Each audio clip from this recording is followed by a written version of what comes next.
মা শব্দটা শুধুই শব্দ নয়, এটা এক গভীর আবেগ, ভালোবাসা, আত্মত্যাগের প্রতিচ্ছবি। সন্তানের সুখের জন্য যে নিজের সমস্ত সুখ বিসর্জন দেন, সেই মা যদি সন্তানের জীবনের বিনিময়ে নিজের শখ পূরণ করেন, তাহলে তা শুধু মর্মান্তিকই নয়, সমাজের জন্য এক ভয়াবহ বার্তা। টাঙ্গাইলের মধুপুর উপজেলার 15 বর্ষাওতার গ্রামে ঘটেছে এক হৃদয় বিদারক ঘটনা। লাবনী আক্তার নামের এক মা তার 4 মাস বয়সে ফুটফুটে সন্তানকে বিক্রি করে দিয়েছেন মাত্র 45,000 টাকার বিনিময়ে। কারণ মোবাইল ফোন, পায়ের নূপুর, নাকফুল, নতুন ব্রোখা, এইসব শখের জিনিসপত্র কিনতেই সন্তানের দুঃখে বিন্দুমাত্র না ভেবে নিজের গর্ভজাত সন্তানকে তুলে দিলেন এক নিঃসন্তান দম্পতির হাতে। শিশুটির বাবা রবিউল ইসলাম চোখে অশ্রু নিয়ে বলেন, যে কোনো মূল্যে আমি আমার সন্তানকে ফিরে চাই। যারা এই ঘটনার সঙ্গে জড়িত তাদের কঠোর বিচার চাই।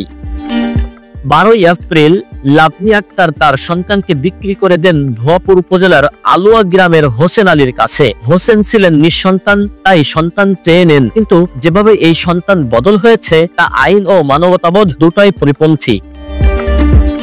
এলাকাবাসীর ক্ষোভে ফেটে পড়েন। তারা বলেন, এই নারী মায়ের নামে কলঙ্কিত করেছেন, তার দৃষ্টিমূলক বিচার চাই। আসলেই যখন একজন মা নিজের শখকে সন্তানের জীবনের চেয়ে বড় করে দেখেন, তখন সমাজের মৌলিক বিশ্বাস যেন ভেঙে পড়ে।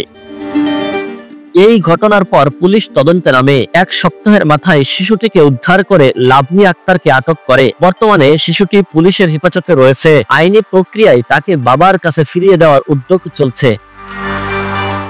এই ঘটনা কেবল একটি ব্যতিক্রমী নয়, এটা এক ভয়ঙ্কর সতর্কবার্তা। আমরা কি এমন সমাজে পড়েছি যেখানে কিছু টাকার লোভে একজন মা সন্তানের জীবন বিকিয়ে দিতে পারে? মায়ের মতো পবিত্র সম্পর্কগুলো যদি প্রশ্নবিদ্ধ হয়, তবে ভবিষ্যৎ প্রজন্ম কি শিখবে?